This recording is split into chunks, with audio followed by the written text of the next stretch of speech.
the Wicks here on this beautiful, I guess not beautiful, this rainy Thursday, October 28th, 2021, and welcome to the show. I kind of fucked up at the beginning of the show, started it, forgot I had to get the music going.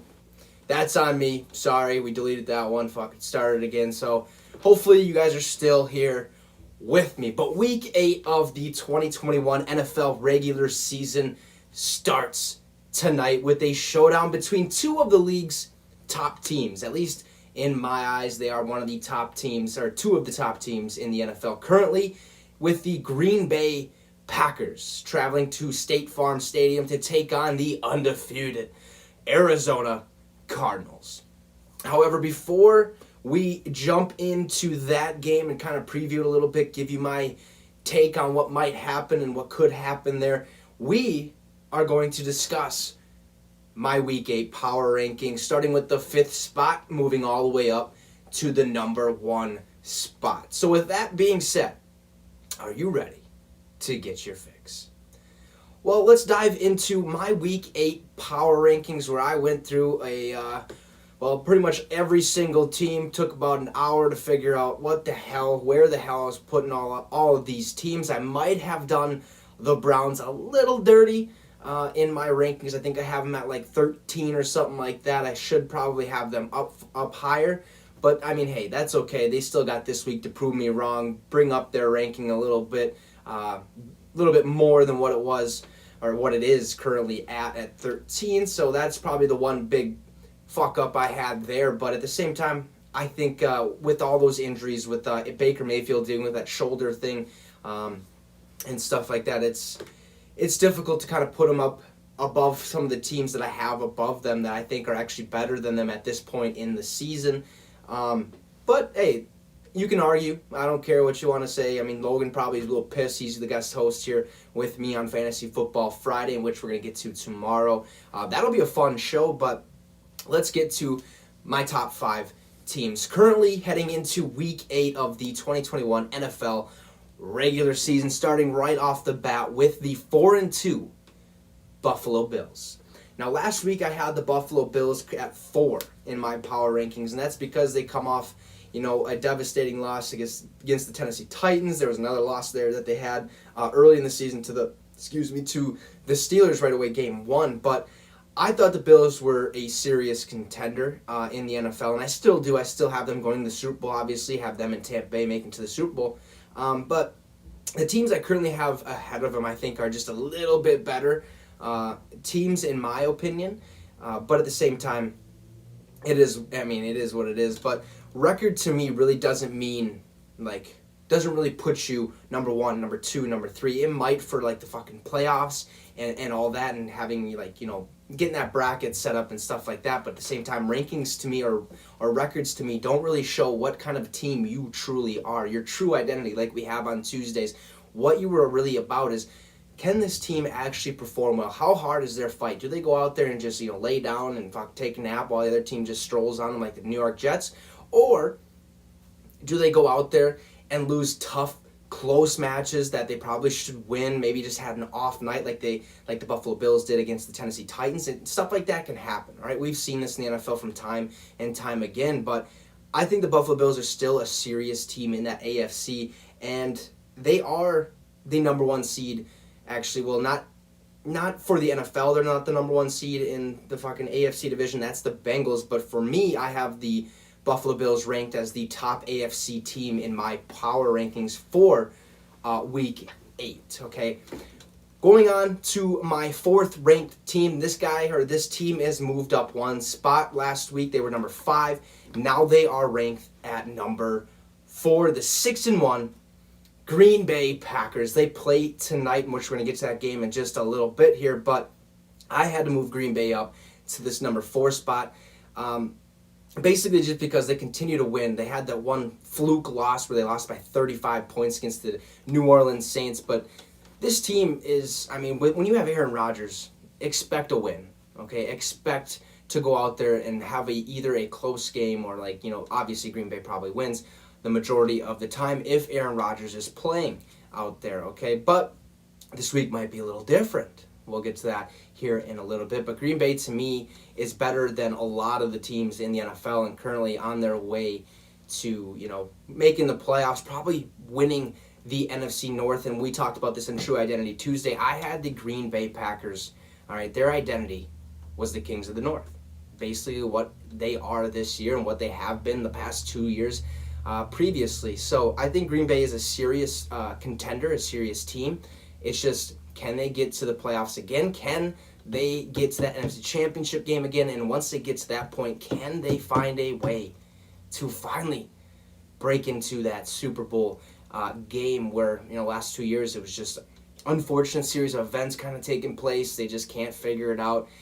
And, it's hard to get there. Every single team in the NFL knows that it's really, really hard to make the Super Bowl, let alone win the Super Bowl. There's only 2 teams out of 32 that go to the Super Bowl, and only one team comes out on top. So, to do something like that is still incredible. To get to the NFC Championship game is still incredible. But this year at 6-1, the Green Bay Packers, in my eyes, are a really, really good team in the NFC. Currently, they are my 4th best team in the NFC. Right above the Green Bay Packers, I put the Los Angeles Rams sitting at 6-1. They just seem to be on the same page at all time. Okay, Cooper Kupp is unbelievable. Over 150 or 130 plus receiving yards last week. Him and Matthew Stafford are looking awesome. The Lions tried some trickery right away off the bat. Rams were like, okay, thanks. We weren't prepared, but we're still going to beat your ass, and that's exactly what kind of happened there in that game last week. This Rams team is a real deal. Okay, their defense is flying around. Jalen Ramsey's playing some good football. Aaron Donald's playing some good football. On the offensive side, like we talked about, Cooper Kupp's playing well. Matthew Stafford's playing well. And I think Robert Woods is starting to pick it up. Darrell Henderson's starting to get a little bit better, especially running the ball. He kind of started off slow, I feel like, and then all of a sudden now he's back in the mix of things. He's getting an even amount of reps, or the same amount of reps that he would have gotten last year, or like he did get last year. Somewhere around that 15-20 range, something like that. He's going to get you yards. He's going to move the ball closer to the end zone, stuff like that. But the Rams are a good team this season, and I think they're better than the Green Bay Packers. I think they're better than the Bills by just a hair. For that reason, I think, the Rams can do some things. Okay, they're currently sitting at 2nd place in the NFC West division behind the Arizona Cardinals at 7-0. But that division can go it can literally flip-flop any second. Literally, that's what happens. Any week, we could see the Rams go to 1st, or we could see the Rams go to last. We could see Seattle go up to 3rd or up to 2nd and stuff like that. It's going to be very interesting to see how that NFC West division kind of plays out going forward the rest of the season. But the Los Angeles Rams are a good team, all right? Especially with getting Matthew Stafford from the Lions, a quarterback who, in not only my eyes, but I'm assuming a lot of you guys' eyes, that he is a top 10 quarterback in the NFL, maybe top 5 currently in the NFL, not in history. I'm just talking about right here and now. He is probably a top 5, top 10 quarterback, and that's huge, especially when you have a team that has been to a Super Bowl, a team that has the ability to go to another Super Bowl under a young head coach in Sean McVay. So that's a very, very good team. They're young offensively, they're young defensively. This team just flies around, makes a lot of plays, and that's why I got them at number 3. At number 2, still, I have the Tampa Bay Buccaneers. This team just continues to impress. Their defense is just riddled. Literally a laundry list of injuries, or I guess in their defensive back room, missing literally everybody. Has to have like a 3rd, 4th stringer come up, has to sign a practice squad player here and there. And they're still finding ways to win ball games. They just went into Chicago and just said, how you doing? Keep it moving, and see you later. Tom Brady went out there and absolutely balled out, played some, My Bitches Love Sosa song, Chief Keef from Chicago after he beat the Bears, so that was awesome to see him trolling his hat backwards. I love that on the Manning cast. I forgot to talk about that on Tuesday, which was awesome to see. But at the same time, this is a Buccaneers team who I don't think has lost a step. Okay, we've seen all these injuries take place left and right? But they continue to win. And that's kind of what gives them the edge and makes me think, hey, this is a team that's capable of literally beating anybody if that offense is completely healthy, in which they haven't been. Okay, they've been without Rob Gronkowski for a couple weeks. He is now going to be playing this week after puncturing a lung and having a couple broken or fractured ribs or whatever. He's now back in the mix. Antonio Brown was kind of hit and miss. He was all of a sudden he's out a couple games, but he might be back. I'm not 100% sure. I'd have to go double check on that. I don't think he's going to be, but just simply what the Tampa Bay Buccaneers have been able to do and can do, it has really impressed me, especially defensively, where they have nobody in their secondary, and they just find a way to win ball games, get takeaways, and do it to what looks like, to me, pretty easily. All right, they go out there and they just hit you right off the bat. They kind of let off the gas a little bit in that second half, but I think they have the capability to do that because, they're already up 21 or 28-0 when it hits halftime, or 28-7, something like that. So it's like, well, let's just play prevent a little bit, keep everything in front of you, don't let anything behind you, and we'll be fine. And they have been, starting 6-1 on the season through 7 weeks of football. Tampa Bay Buccaneers are my second overall team in my Week 8 power rankings, which leads me to my number one team, still back-to-back weeks, I believe, maybe 3 weeks. I know I've had them last weekend, this week for sure, at the number one spot, the Arizona Cardinals. Still at undefeated at 7-0, excuse me. Look, what do you want me to say? Kyler Murray is a fucking video game character out there. He's going to go out and he's going to ball, and he's going to have one hell of a day regardless of who his receivers are, regardless of, who runs the ball, how many times they're running the ball. Because Kyler, he makes these throws where it is like, you're literally looking at the TV and you're like, well, how the fuck is this possible? Like, there's no way he should be able to, start running right and just chuck it sidearm back left or whatever and fucking just perfect pass right in the breadbasket, touchdown, something like that. It's just unbelievable what he's capable of doing. And they got a lineup that is just star-studded from top to bottom, and I think that helps with the big additions of DeAndre Hopkins like last year, and then J.J. Watt coming out of free agency to Arizona to play for the Cardinals, in which we will get to now. Leads me into my Thursday night football preview, where the Green Bay Packers go to State Farm Stadium, take on the Arizona Cardinals, 6-1 versus 7-0. This is going to be a very, very fun game. Now, on Arizona's side of the ball, they had announced, I believe it was this morning, that defensive end J.J. Watt potentially is going to miss the remainder of the 2021 season. Okay, he I guess dislocated his shoulder. I'm not really sure I'm not sure if anything else kind of happened other than a really, really gruesome, I think, or pretty bad dislocated shoulder that actually needs to have season-ending surgery. And basically why they said it's potentially season-ending is because it's a 3-month recovery span is what they kind of had announced, which means, hey, if they go to Super Bowl, J.J. Watt's probably going to be playing.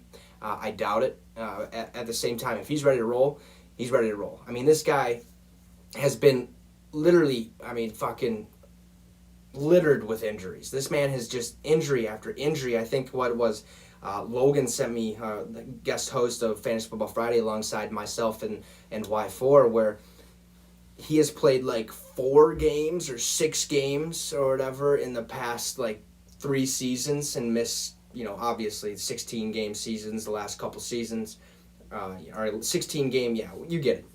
He's missed a lot of fucking time. Back injuries, shoulder injuries, arm injuries, leg injuries. Just left and right, J.J. Watt has been hurt. And it's sad. It's really sad to see, because honestly, we might have just seen the end of J.J. Watt.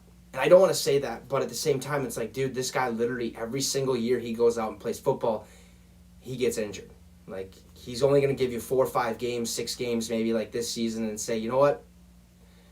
Fucking shoulder hurts. I got dislocated, tried to be, tough guy, tried popping it back in place, but it didn't work this time. I think I might need to go get an MRI. Goes, gets an MRI, and they're like, yeah, you're going to need surgery, buddy. So he is now potentially season-ending. I think for sure season-ending, unless, like we said, the Arizona Cardinals go to Super Bowl. He'll probably go play in that game, obviously. I would if I were him, regardless of how sore I was, and if I was ready to actually go, if I could actually contribute to the team overall and not bring my team down at all and stuff like that, I'd definitely make that decision. And if he does, we could be seeing the end of J.J. Watt's career here in Arizona and in the NFL. That's a big one. But other than J.J. Watt, basically, the Green Bay Packers are riddled with injuries, and this just comes recently because a bunch of, Uncle COVID coming around the building, getting and attacking these vaccinated players. I'm going to repeat that, vaccinated players. Doesn't make any sense to me. I mean, it is what it is about the vaccination. But they have lost a couple key wide receivers. Okay, Davante Adams, out. He has COVID. Couldn't pass, back-to-back, or couldn't fail back-to-back, or not fail. Couldn't pass back-to-back COVID tests. Ultimately, he has COVID, has to be kind of separated. Well, not only him is missing from that wide receiver room, wide receiver room, I think I said groom there. Allen Lazard is also out. He's a close contact because Joe Barry also has it. He's not going to be coaching tonight, I believe. And then Marquez Valdes-Scantling was said to have the potential, or was potentially going to be able to play tonight. He's not. He had been ruled out early this morning. That basically said, Marquez Valdes-Scantling along with Allen Lazard and Davante Adams are going to be out this week. All right, so they're not going to play. So they're missing a lot of our big key receivers there. But at the same time, I think we got to hold our brakes and realize, look, they still have Randall Cobb.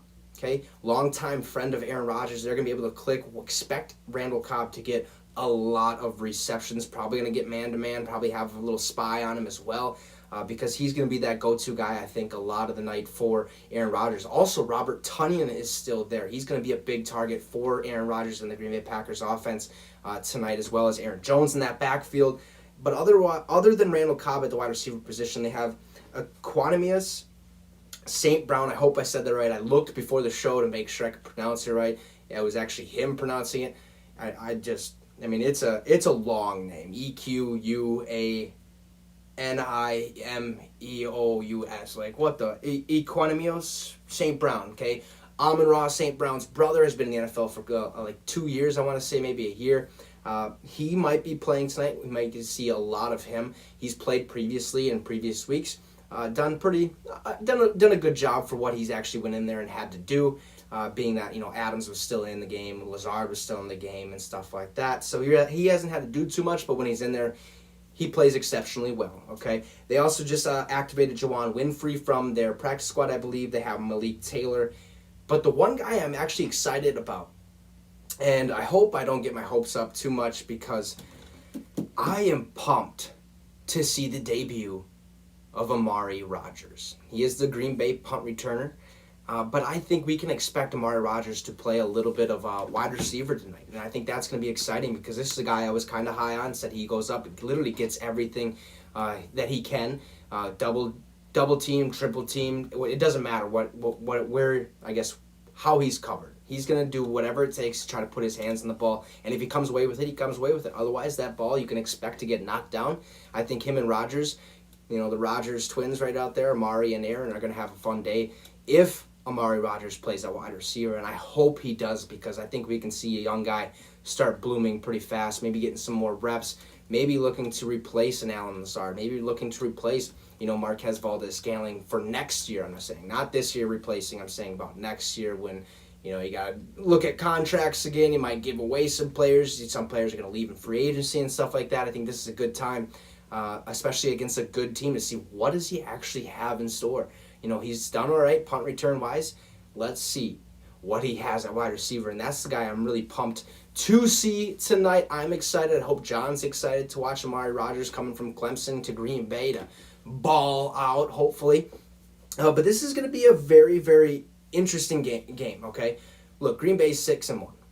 They are out their key players, big key players, and wide receiver. Okay, moving the ball is going to be a little tough, but at the same time, I think we got to just hold the horses. And here's why. In the last 10 primetime games that Aaron Rodgers has played in, he is 10-0. Okay? In the last 6 games, I guess not in the last 6 games, in the last 6 games that they have been without Davante Adams. So Aaron Rodgers with Davante Adams inactive, they are 6-0 without Davante on the field. Okay, 6-0 with a team points per game of 32.8, a completion percentage of 70%, passing yards per game of 310.8 passing yards a game. Touchdown to interception ratio, we have 17 touchdowns to 1 interception with a passer rating of 125.1. I think it's safe to say that regardless of who the hell's on the field, if you got Aaron Rodgers as your quarterback behind center, slinging the ball like a fucking rocket shot out of a cannon, you are going to be just fine. I think that's what's going to happen ultimately with Green Bay tonight. Not only do I have Green Bay winning tonight, John, or Y4, has Green Bay winning tonight. Logan, owner of Full Chub, has Green Bay winning tonight as well. And I think I might have persuaded them a little bit on that. Maybe not John, because, I mean, he's a Packer fan, born and raised somehow. Good for him. They've had success. We haven't. So I'll just leave that one at that. But Logan, I feel like I might have persuaded a little bit. Who knows? I mean, it could just he just probably said, fucking Packers, probably doesn't even know Devontae Adams is out. He probably does, most likely, if you watch the show, but it'll be fun. Okay, this is going to be a very, very fun game. Arizona, like I said, lost J.J. Watt to a season-ending injury, and Hopkins, to start the day, was actually questionable. There's a little, skepticism about if he's able to play. Well, it actually came out not too long ago before we started the show, where he is officially active for tonight's game. He is dealing with a hamstring injury, so I would expect limited reps if he plays, or when he plays tonight. I wouldn't expect him to get the ball a ton, just basically because if that hamstring injury gets reactivated, you're going to look at DeAndre Hopkins being out for the next 3 to 4 weeks possibly, and I think that's something Arizona does not want, especially starting the season off at 7-0 for the first time in team history. So that's a big, big thing for him. And I think that's a big reason why I have Green Bay also winning this game, is because Rodgers doesn't need, 5-star receivers out there. He's going to do what he needs to do to win a game. And I think we're going to see that tonight, and especially with Hopkins being out. Murray's going to have to hit A.J. Green a little bit. Seriously, Hopkins not out. With Hopkins limited, I should say, he's going to have to throw to A.J. Green more. He's going to have to throw to Rondale Moore a little bit more. So, I mean, there's nothing wrong with that at all by any means, but I think that's going to make the game a little slower for the Arizona Cardinals, and I think Green Bay is going to ultimately win this game. They got to have really tough defensive stands where they're able to keep, the Arizona from scoring, touchdown after touchdown after touchdown, where it will give Aaron Rodgers that chance to hopefully, continue to win this game or continue to put points on the board and eventually come away with a win. And I've said this last week, and I've said this to a bunch of people offline, I guess, or off the show, where I was like, look, yeah, Arizona's 7-0, and I think John actually said this too a couple weeks on Fantasy Football Friday, where he was basically like, look, this is the Arizona Cardinals, okay? At any time, this team might just lose. At any time. We don't know when, but we have not seen the Arizona Cardinals go 7-0 since 1974. Okay? At some point, they are going to lose maybe 2 games, maybe 1 game, maybe 3 games, something like that. At some point, that's going to happen. And I think it starts tonight. I've told many people, I'm like, look, if any team's going to dethrone the Arizona Cardinals before they have an easier stretch, it's going to be the Green Bay Packers. Okay, and if not Green Bay, maybe the Rams. But at the same time, it's like, well, Arizona's rolling, all right. But I am 22-5 in my picks. John is 20-7. So I think we are pretty set on this one. If Green Bay loses, so be it. But I don't think that's going to happen. I think Green Bay ultimately continues their streak of 6-0 without Devontae, or of 7-0 now. Or if they win, they'd be 7-0 without Devontae Adams, and 11-0 on 11 straight primetime games for Aaron Rodgers. So that is going to do it for the show today. All right, go enjoy the rest of your night. Watch this Green Bay Arizona game, because it is going to be electrifying. It's going to be a close one. It's going to be somewhat of a shootout, I also believe, because Rodgers ain't going to let, the Cardinals come in there and put 38 points on them like it was nothing, like the Saints did week 1. It's just not going to happen, especially winning 6 straight, and they're on a roll. So I'm excited. You guys should be excited. Go have yourselves a wonderful fall night. We'll see you here tomorrow for Fantasy Football Friday with a little bit of some spooky season going on. We'll leave that, guys. We'll leave that up for you guys to kind of think what that might be. All right, tomorrow's going to be a fun one. But like I said, we'll see you tomorrow at 6 p.m. Central. Have a great one, and you just got your fix with the Wicks. Peace out, fellas and ladies and gents.